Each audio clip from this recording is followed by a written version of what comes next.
Right, let's talk about the Waspi women. These are women who were born in the 1950s, who, when they changed the pension rules, originally in 1995, so I think I'm right in saying that would have been the Labour government, and then again in 2011, basically women were aligned with men, so they used to get their pension at the age of 60, and for sexist reasons, men didn't get theirs until the age of 65, so they moved the women to 65 as well, which of course is only right in an equal, egalitarian society. Anyway, 3.8 million of these women say that they didn't really know about this, their retirement plans were completely ruined, and they've been campaigning for compensation ever since. Now, during their original campaigns, guess who's supporting them? Labour. Particularly Keir Starmer and Liz Kendall, the current Work and Pensions Secretary, calling on the Tories to do the right thing and do it fast, and so on and so forth. Well, now they're in government, two-tier Keir, unclear Keir, and Weasel Work and Pensions Secretary Liz Kendall have completely changed their minds. They no longer support the women, and they say, we can't afford it. It costs us £10.5 billion, so you can whistle for it. Now, this is typical of Labour. What they said during their campaigns in opposition, take it with a pinch of salt. They don't care what they say, as long as you like them for 5 minutes.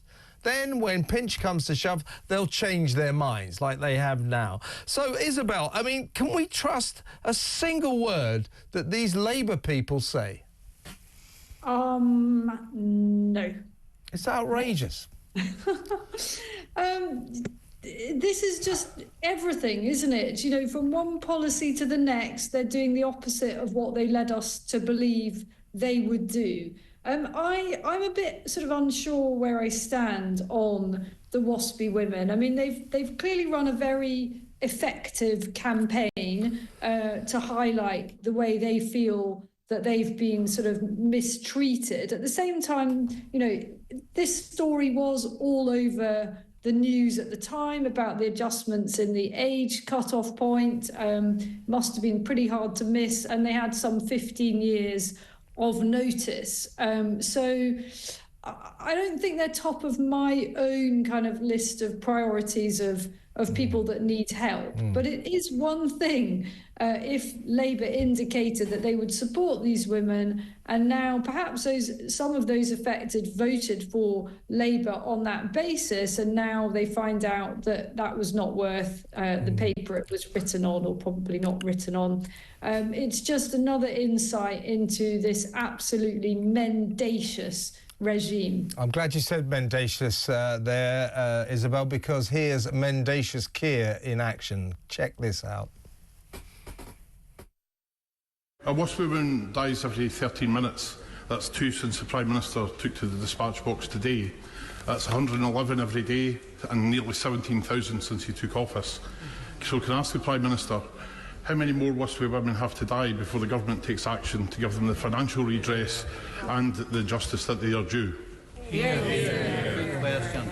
Mr. Speaker, we are moving at pace on all relevant issues. We've passed the budget to provide the baseline for what we need, and we'll continue to do so.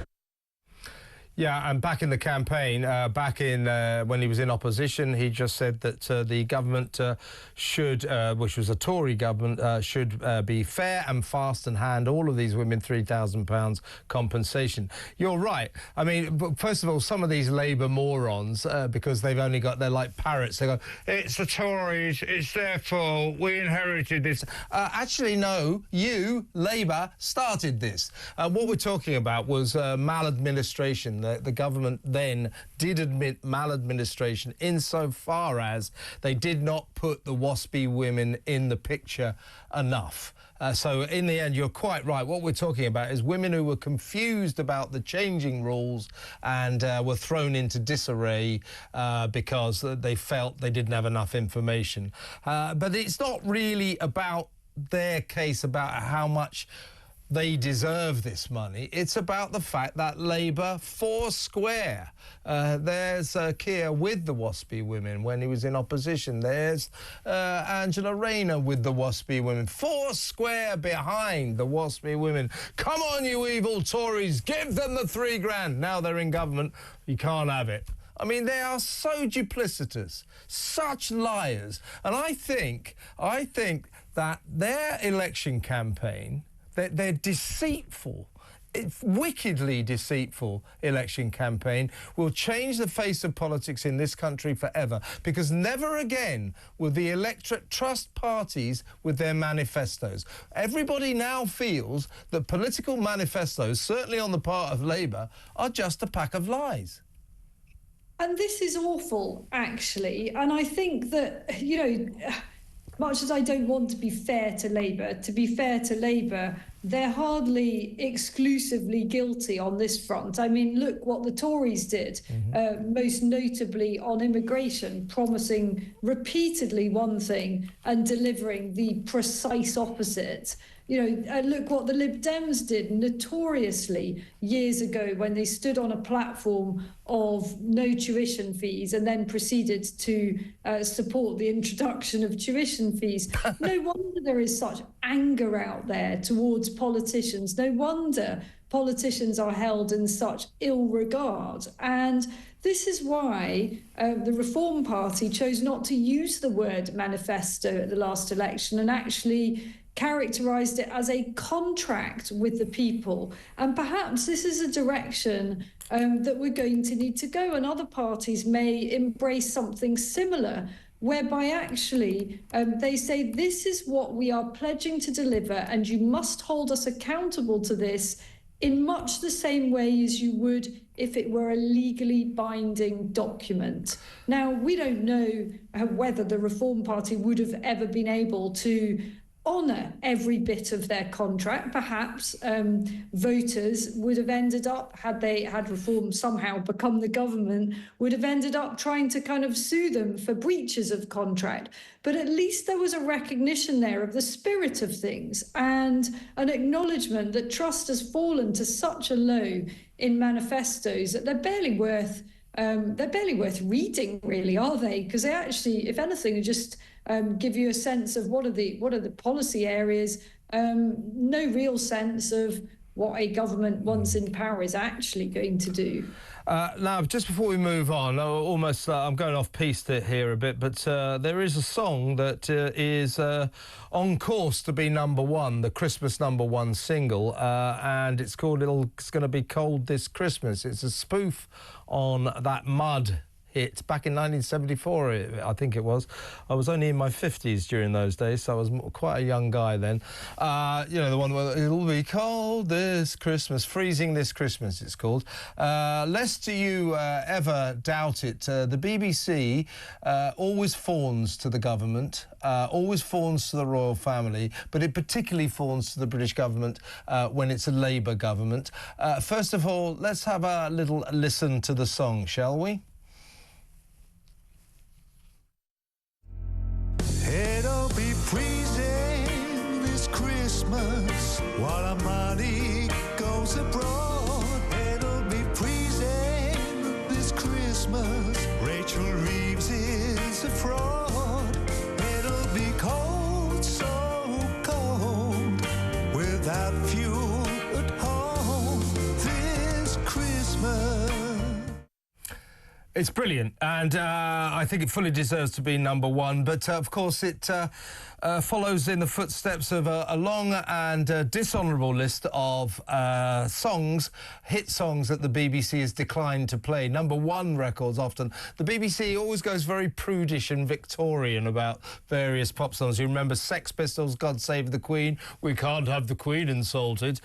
Frankie Goes to Hollywood, Relax, Too Sexual. The Beatles, A Day in the Life, references to drugs, and so on and so forth. It's ridiculous. Anyway, they're not playing this. They refuse to play this, and they say decisions on what we play are always made with the relevant audiences and context in mind. They should play this. People are loving it, and it's going to be #1. Well, I think the best riposte to that is for as many people as possible to download this song, just, if anything, just to show the BBC that we're not going to be, our political views are not going to be shaped and influenced by their very obviously political decisions not to publicise or promote this song. So maybe everyone can get together and throw their weight behind it and make the BBC look ever more ridiculous. And I believe that the band are called the Granny Harmer Starmers. I think the idea is very, very clear. If this is number one, we better move on. But just to make this clear, it's all very funny, and it's a very funny song. The lyrics are hilarious and very poignant, to the point. If this is number one at Christmas, trust that is a serious embarrassment for this government. So go. Let's make it number one, folks. Go and buy it. Maybe we'll even get the BBC to play it. Next up, Isabel, a story that I know you'll be very interested in. This is just broken. Now, I was just going to talk to you about, well, old Elon Musk. He's obviously going to give Reform UK, you know, Nigel Farage and the gang a load of money. They've just been to Mar-a-Lago. Nick Candy, the new Reform treasurer, pictured with Musk or with Nigel. The money's forthcoming. Guess what's just broken this afternoon? The Labour government are plotting to bring in a law that will make it allegedly impossible for foreigners like Mr. Musk to donate to British political parties. Do you think they're worried? Stay tuned. We'll resume this story in just a second.